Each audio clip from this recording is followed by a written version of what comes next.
Hello and welcome to Edukemy's YouTube channel. My name is Harsh Singh, and in this video we shall discuss the Gazette for 24th August 2021, your daily guide to UPSC current affairs. So the hot selling articles in the market are two reports from the RBI. One is RBI trying to regulate the e-commerce business by ensuring that the card details of users like you and me should not be stored online. This is one.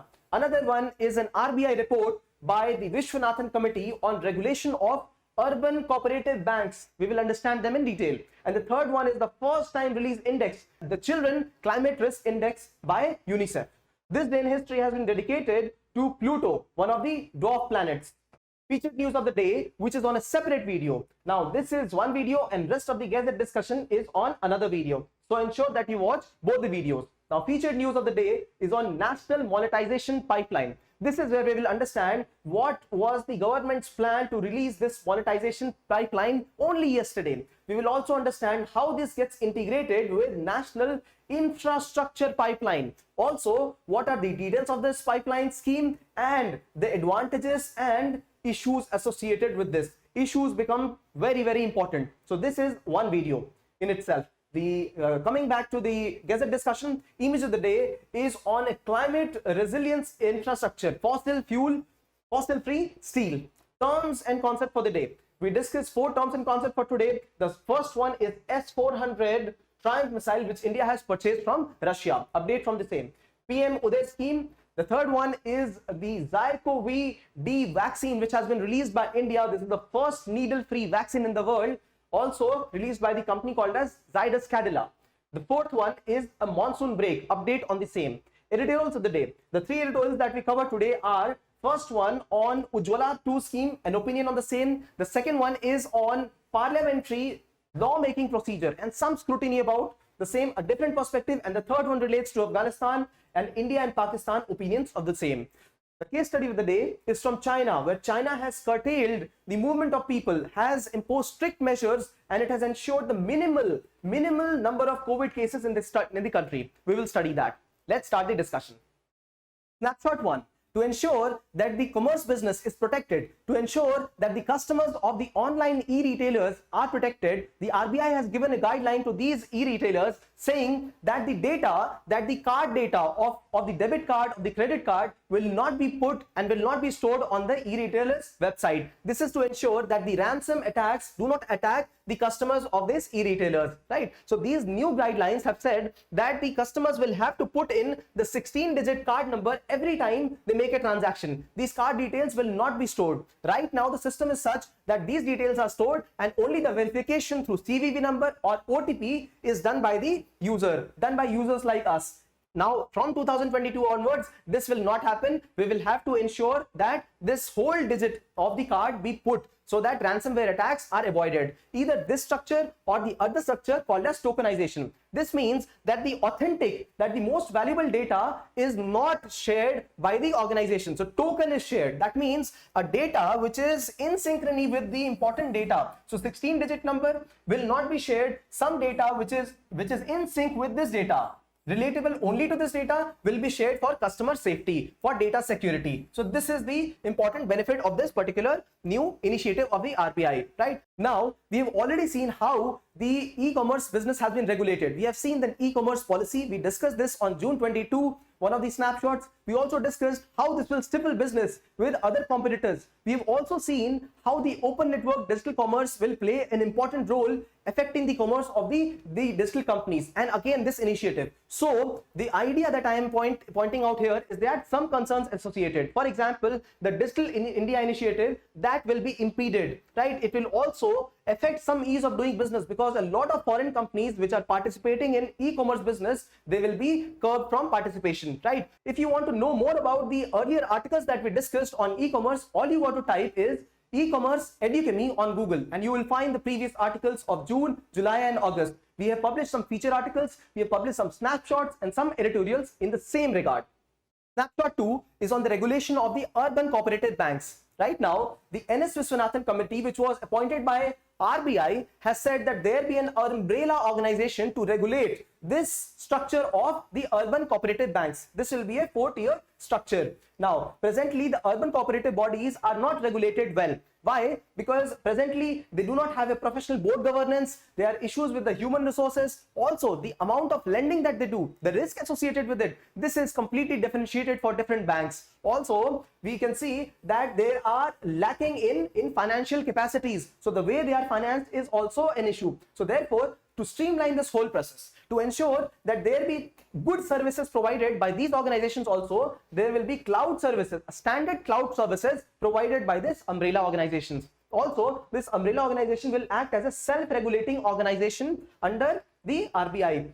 Not only that, their financing mechanisms, right? Presently, we do not have, these urban commercial bodies do not have a secondary market, and therefore this mechanism has to be adopted, how to finance them, right? So this is one. Also, these commercial banks will be formalized in 4 structures. So 4 structures depending on the amount of deposit that they have had, up to 100 crore, and then more than 100 to 1000 crore, 1000 to 10,000 crore, and 10,000 plus crore of deposits. And this is how they will be governed, right? Now, not only that, they will also be categorized depending on the asset quality, if the asset is risky or not. Also, they will be categorized on the basis of the capital adequacy ratio. How much of the capital that has been lent is at what risk level. So these are the kind of standardizations they will be meeting under this new norms, right? The third snapshot is on Children's Climate Index Fund. This has been released for the first time by UNICEF. Now, knowing that the countries are facing crisis of air quality, crisis of water quality, crisis of climate change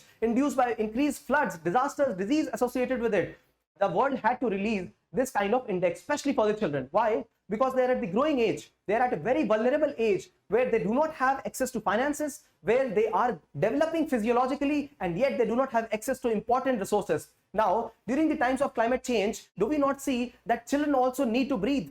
And the time when their lungs are still developing, they breathing the foul air, they breathing the polluted air will result in non-effective human resource development for future, right? India is one of the most affected countries as we see the World Air Quality Report. India has 21 of the 30 most polluted cities in the world. We have got increased vulnerability to floods, drought and diseases. And we see children are more vulnerable than the elders. They can move to any location. They have access to resources, access to finances, access to people, right? Children do not have that. So this report says that 4 countries in South Asia, Afghanistan, Pakistan, Bangladesh and India are the most vulnerable in the Asian region, right? So physical and physiological vulnerability to children is very high.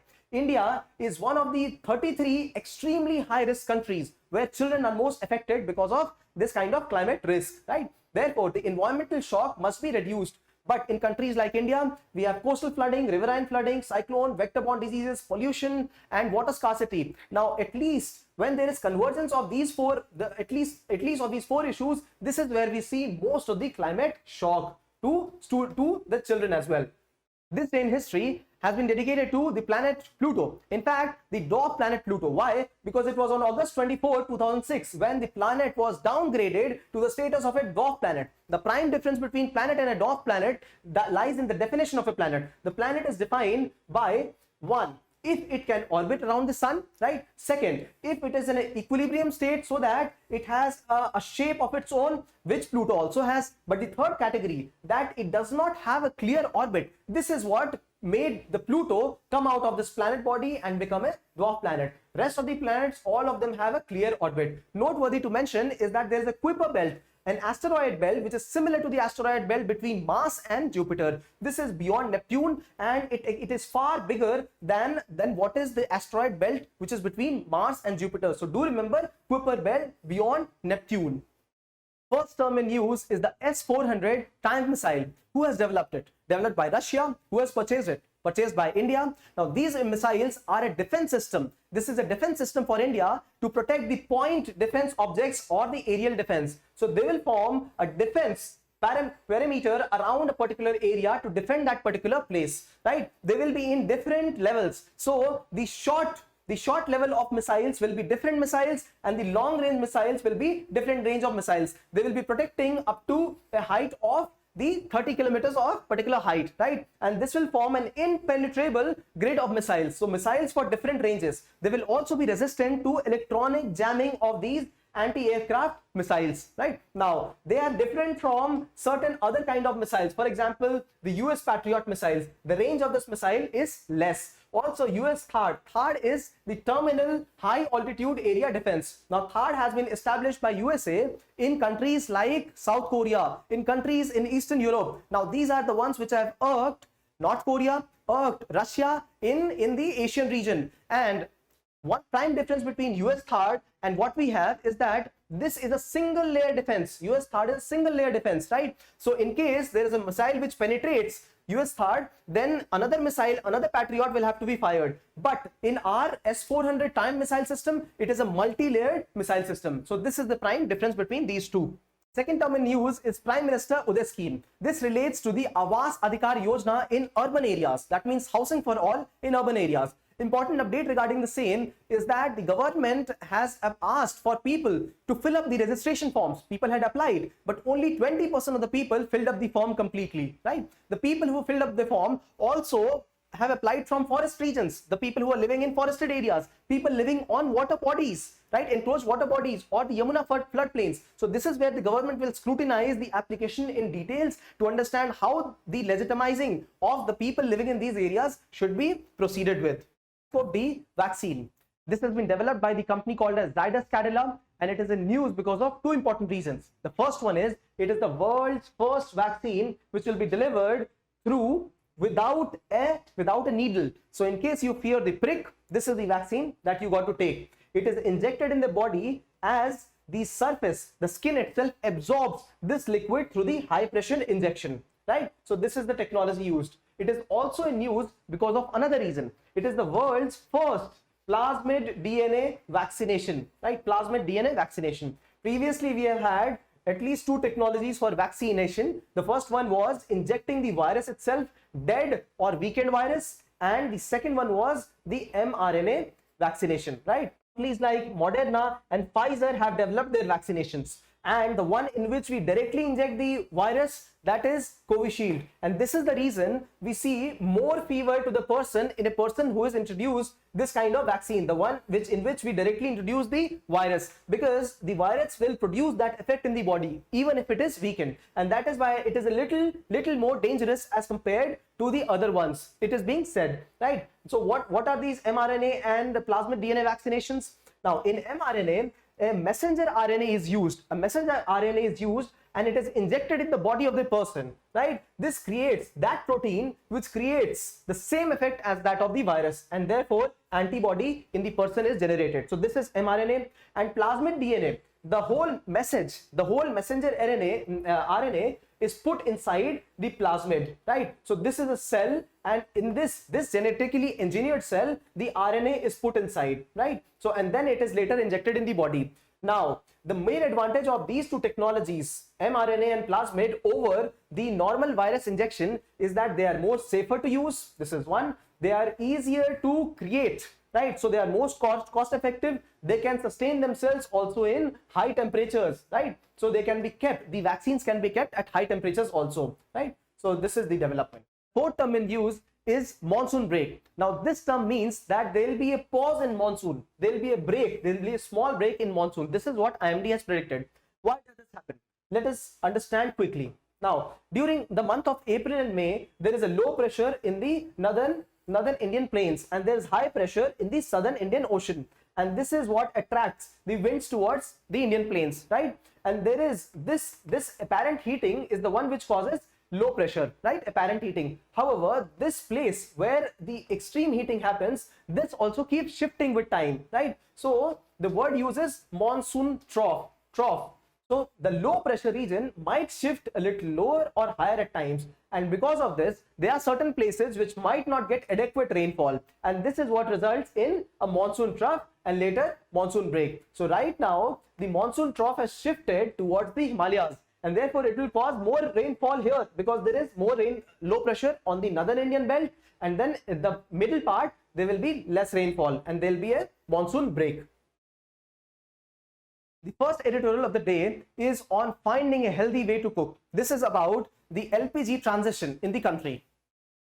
The editorial starts by saying that firewood and dung cakes, these are two traditional ways by which the women in rural areas and poorer communities would cook food. This would result in indoor pollution, one, and this would also result in female health deterioration. That means spoiling of their health. Now, this is why the government launched a scheme called as Pehl in 2013. The main aim was to give them clean fuel, and because of this, people and especially females would have more leisure time. They will have time to educate themselves, right? Later, a scheme called as PM Ujjwala Yojana was introduced, whose second phase has just been launched, and we covered this second phase in one of the terms. You can search this on Google. You can write Ujjwala Edukemy and you will find this term. Now, this scheme was introduced to have universal access of LPG throughout the country, right? Now, the issue with Ujjwala scheme is that men are the one in family who ensure when the refill of the gas has to be done. So gas refilling, right? This is an issue in the family. Why?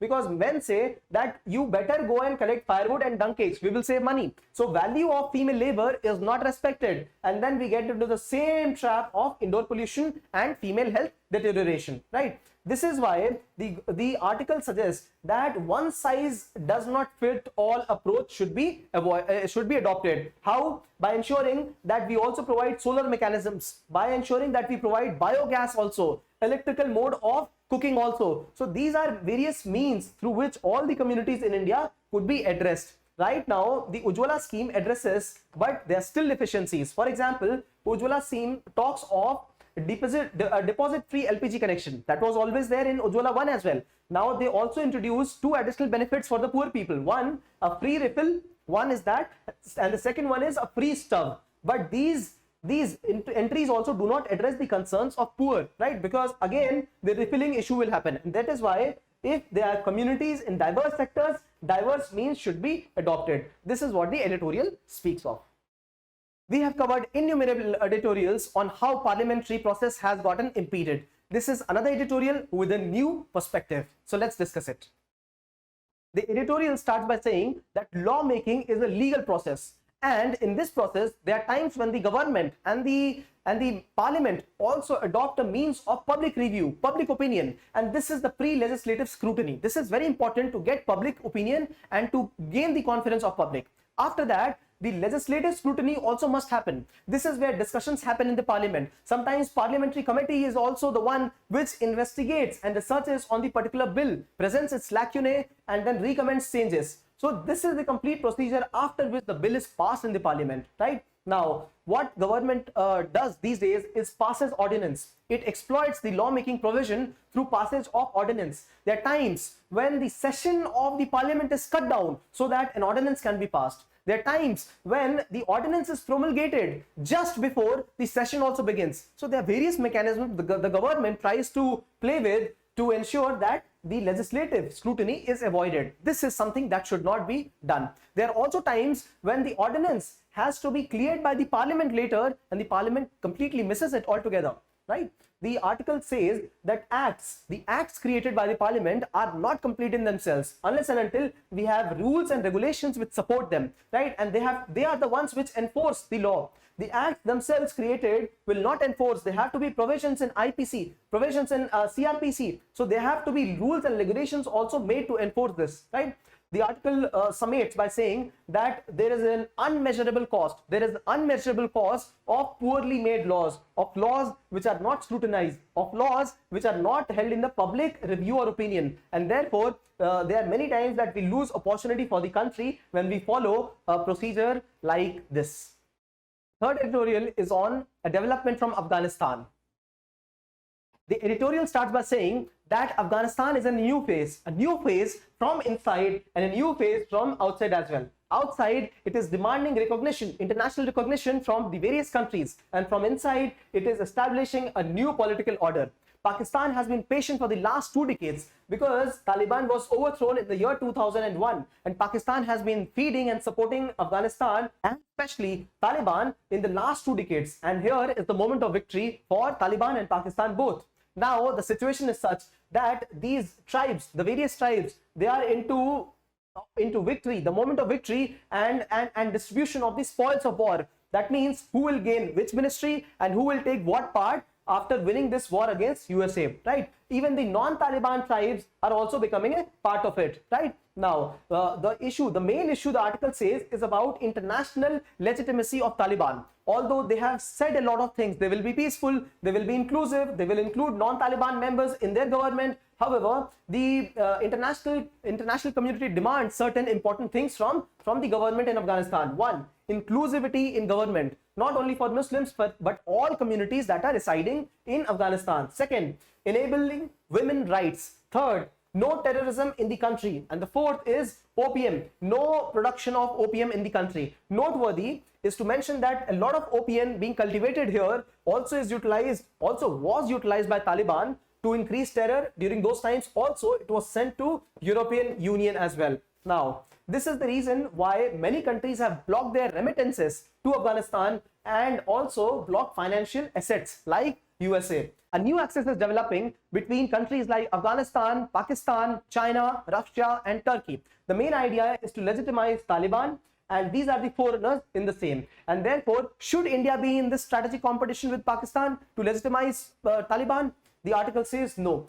Why? Because Pakistan may be in the competition because it is associated with the geography of the region, right? We also studied about the Panikas theory. He said that the ruler of Kabul, if they are associated with the Indus region, this becomes a very powerful region. And many of the attacks to India have happened after powers were consolidated, after territory soldiers were consolidated in the Kabul region, right? So during the times of Ghazni, Gauri, Nadir Shah, those times, and even before Alexander, they all established their armies in Afghanistan region and then only attacked India.